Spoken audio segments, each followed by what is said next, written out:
കേന്ദ്ര ബഡ്ജറ്റിൽ കേരളത്തെ അവഗണിച്ചതിൽ പ്രതിഷേധിച്ചുകൊണ്ട് കൊച്ചി സൗത്ത് ബ്ലോക്ക് കോൺഗ്രസ് കമ്മിറ്റിയുടെ നേതൃത്വത്തിൽ ഇന്ന് പ്രതിഷേധ പ്രകടനവും ഇന്ത്യയുടെ പ്രധാനമന്ത്രി നരേന്ദ്രമോദിയുടെ കോലം കത്തിക്കലും നടക്കുകയാണ്. തോപ്പുംപടി BOT പാലത്തിന്റെ ജംഗ്ഷനിൽ വെച്ച് നടക്കുന്ന സമരത്തിന്റെ ദൃശ്യങ്ങളിലേക്ക്.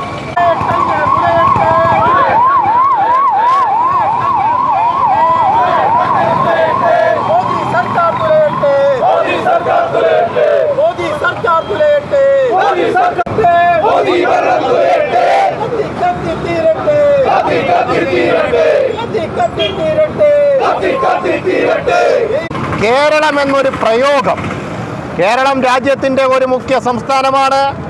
സാക്ഷരതയിൽ ഒന്നാം സ്ഥാനം നിൽക്കുന്ന സംസ്ഥാനമാണ്. രാജ്യത്തിൻ്റെ ധനവ്യവസ്ഥിതിക്കകത്ത് രാജ്യത്തിൻ്റെ കേന്ദ്രവിഹിതത്തിൻ്റെ നികുതിയുടെ നല്ലൊരു GST വിഹിതം കൊടുക്കുന്ന ഒരു സംസ്ഥാനമാണ് നമ്മുടെ കേരളം. കേരളം എന്നൊരു വാക്ക് പരാമർശിക്കാതെയാണ് ഇന്നലെ ബഡ്ജറ്റ് കേന്ദ്രം ഭരിക്കുന്ന BJP ഗവൺമെൻറ് നടപ്പിലാക്കിയത്. എന്നും കേരളത്തിൻ്റെ പൊതു സ്വഭാവം നമുക്കറിയാം. സംഘപരിവാർ വിരുദ്ധ BJP വിരുദ്ധ നിലപാടുകളുമായി കേരളത്തിൻ്റെ പൊതുസമൂഹം, കേരളത്തിൻ്റെ ജനത മുമ്പോട്ട് പോകുമ്പോൾ ഇന്ന് ഒരു വ്യത്യസ്തത കണ്ടു. BJPക്ക് 2 കേന്ദ്രമന്ത്രിമാരുണ്ട് കേരളത്തിൽ നിന്ന്. സുരേഷ് ഗോപിയും ജോർജ് കുര്യനും. BJPക്ക് ഒരു തരക്കേടില്ലാത്തൊരു ശതമാനം വോട്ട് ലഭിച്ചപ്പോൾ ഈ സംസ്ഥാനത്തിനകത്തെ സംഘപരിവാറുകാർ വിചാരിച്ചു ഈ സംസ്ഥാനത്തേക്ക് എയിംസ് അടക്കമുള്ള സംവിധാനങ്ങൾ BJP ഗവൺമെൻറ് നടപ്പിലാക്കുമെന്ന് വിചാരിച്ചപ്പോൾ ഈ ബഡ്ജറ്റിനകത്ത് കേരളം എന്നൊരു പേര് പോലും ചൂണ്ടിക്കാണിക്കുവാൻ BJP ഗവൺമെൻറ് തയ്യാറായിട്ടില്ല. ഈ ബാനറിലൂടെ നമുക്ക് മനസ്സിലാക്കാൻ സാധിക്കും, കേന്ദ്ര സർക്കാർ അധികാരത്തിൽ വന്നു മാസങ്ങളായതേ ഉള്ളൂ.